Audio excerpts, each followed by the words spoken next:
कक्षा द्वादशी विषय व्यवसायी अध्ययन। आज हम पढ़ेंगे प्रबंध का महत्व। कोई भी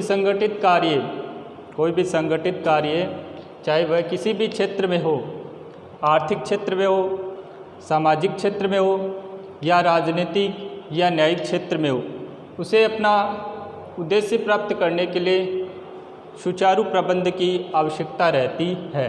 सुचारू प्रबंध से ही वह अपने उद्देश्य को प्राप्त कर सकता है। कोई भी संगठित कार्य हो, वह चाहे किसी भी क्षेत्र में हो, चाहे आर्थिक क्षेत्र में हो, चाहे सामाजिक क्षेत्र में हो, चाहे राजनीतिक क्षेत्र में हो, उसे अगर अपना उद्देश्य प्राप्त करना है तो उसके लिए आवश्यकता है कि उसके द्वारा जो प्रबंध किया जा रहा है वह प्रबंध सुचारू रूप से हो। इस बदलते परिवेश में भारत और अन्य देशों में भी प्रबंध का महत्व बढ़ता जा रहा है। वर्तमान में बदलती हुई परिस्थितियों में प्रबंध का जो महत्व है भारत व अन्य देशों में भी बढ़ता जा रहा है। तो प्रबंध के महत्व में आज हम पढ़ेंगे। पहला पॉइंट है प्रतिस्पर्धा का सामना करना। प्रतिस्पर्धा यानी कि व्यवसाय में निरंतर क्या हो रही है, वृद्धि हो रही है। उस वृद्धि के कारण हर व्यवसाय में क्या हो गई है, प्रतिस्पर्धा। हर व्यवसाय ये चाह रहा है कि मुझे अधिक से अधिक लाभ मिले, तो उसके लिए क्या करना पड़ता है कि वर्तमान में व्यवसाय का क्षेत्र बहुत विस्तृत हो गया है। अतः प्रत्येक व्यवसायी को व्यवसाय में टिके रहने के लिए आवश्यक है कि उसके द्वारा जो उत्पादन तैयार किया जा रहा है, उसके द्वारा जो माल का निर्माण किया जा रहा है, उसके द्वारा जो उत्पादन तैयार किया जा रहा है, उसकी गुणवत्ता तो श्रेष्ठ होनी चाहिए और लागत तुलनात्मक रूप से कम हो। गुणवत्ता तो उस माल की श्रेष्ठ होनी चाहिए और लागत है वो कम होनी चाहिए। गुणवत्ता श्रेष्ठ हो और लागत कम हो, ये सारा कार्य प्रबंध के द्वारा ही संभव है। तो पहला पॉइंट है प्रतिस्पर्धा का सामना करना। वर्तमान में व्यवसाय का क्षेत्र बहुत विस्तृत हो गया है। अतः प्रत्येक व्यवसायी को व्यवसाय में टिके रहने के लिए आवश्यक है कि उसके द्वारा यानी कि उस व्यवसाय के द्वारा जो उत्पादन तैयार किया जा रहा है उसकी गुणवत्ता श्रेष्ठ होनी चाहिए और लागत है वो तुलनात्मक रूप से कम होनी चाहिए। तुलनात्मक रूप से उसकी लागतें कम होनी चाहिए और ये कार्य किसके द्वारा संभव है? प्रभावी प्रबंध के द्वारा ही संभव है। प्रबंध के महत्व में पहला पॉइंट बताया गया प्रतिस्पर्धा का सामना करना।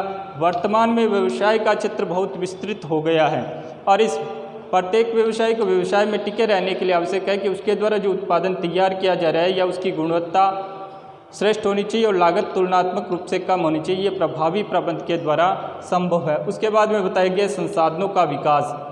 किसी भी संस्था का विकास इस बात पर निर्भर नहीं करता कि उसे उत्तराधिकार में कितने संसाधन मिलें।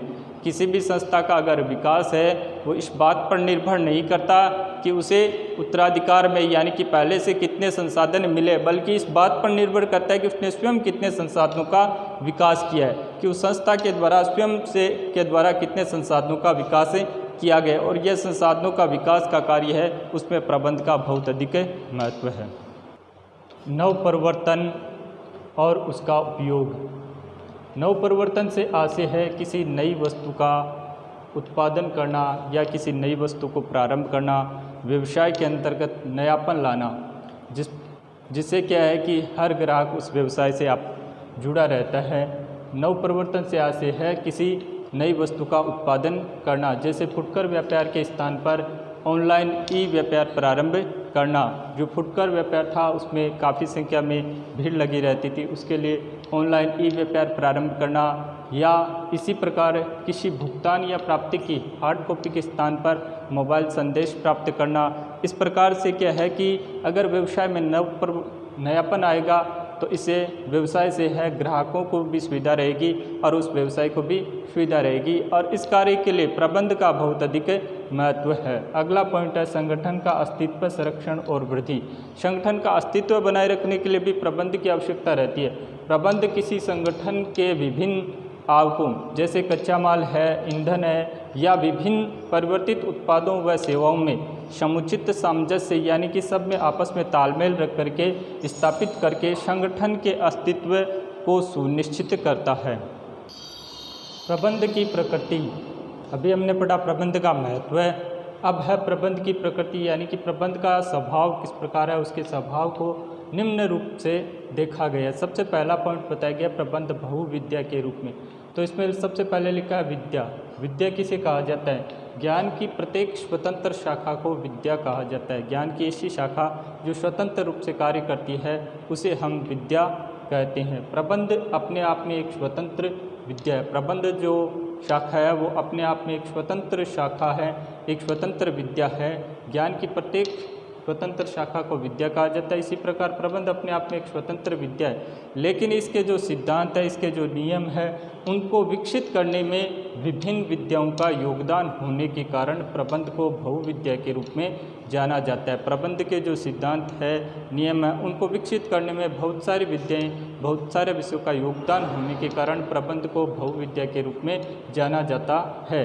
इसमें कुछ सिद्धांत है वो भौतिक विज्ञान से लिए गए हैं, तो कुछ सिद्धांत जीव विज्ञान से लिए गए हैं, कुछ सिद्धांत अर्थशास्त्र से लिए गए हैं, तो कुछ व्यवहार विज्ञान आदि से लिए गए हैं। इस रूप के कारण प्रबंध को बहुविद्या के रूप में जाना जाता है। दूसरा पॉइंट है प्रबंध विज्ञान एवं कला के रूप में। अब इसमें लिखा है कि प्रबंध को विज्ञान और कला दोनों रूप में माना गया।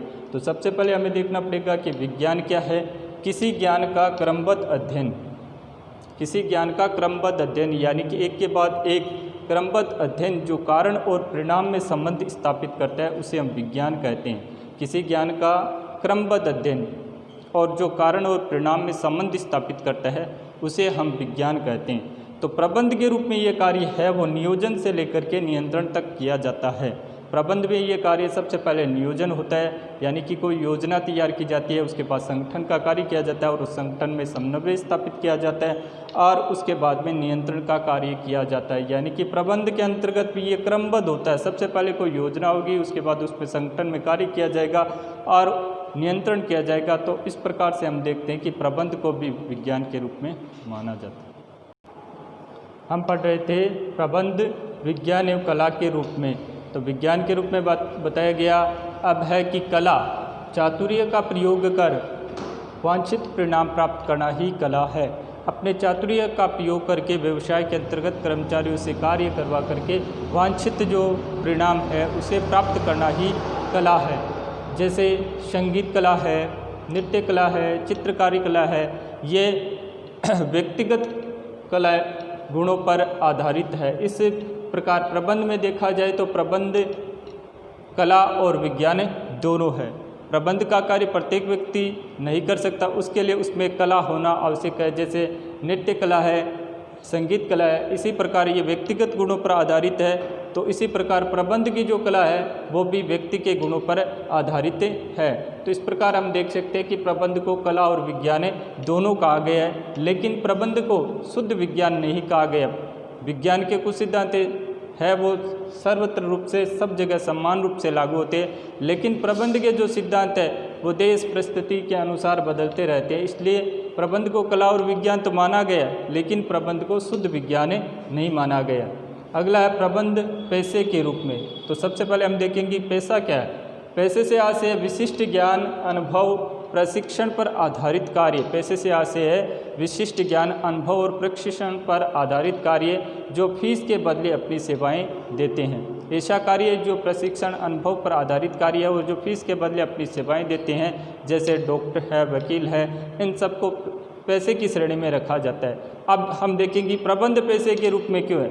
तो प्रबंध प्रारंभ में स्थापित तो पैसा नहीं था, लेकिन धीरे धीरे यह पैसे के रूप में अग्रेसित हो रहा है। प्रबंध स्थापित पैसा नहीं था, लेकिन धीरे धीरे यह अग्रेसित पैसा हो रहा है, पैसे के रूप में अग्रेसित हो रहा है। इस प्रकार प्रबंध को भावी पैसा कहा गया है।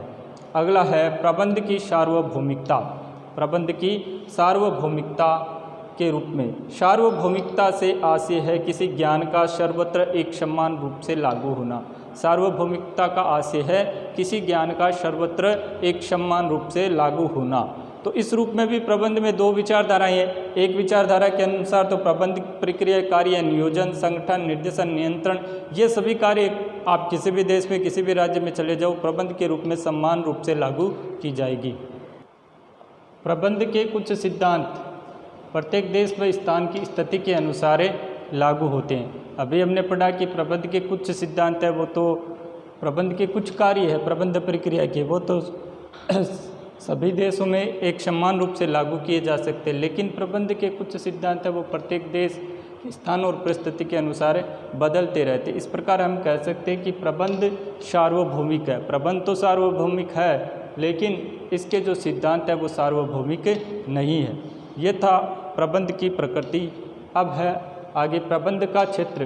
किसी उपक्रम में निष्पादित होने वाली क्रियाओं के क्षेत्र को प्रबंध का क्रियात्मक क्षेत्र कहा जाता है। किसी भी उपक्रम में निष्पादित यानी कि किसी भी उपक्रम किसी भी कारखाने में जो क्रियाएं प्रक्रियाएं होती है उनको प्रबंध का क्रियात्मक क्षेत्र कहा गया है। और इस प्रबंध के क्रियात्मक क्षेत्र को 3 भागों में बांटा गया है।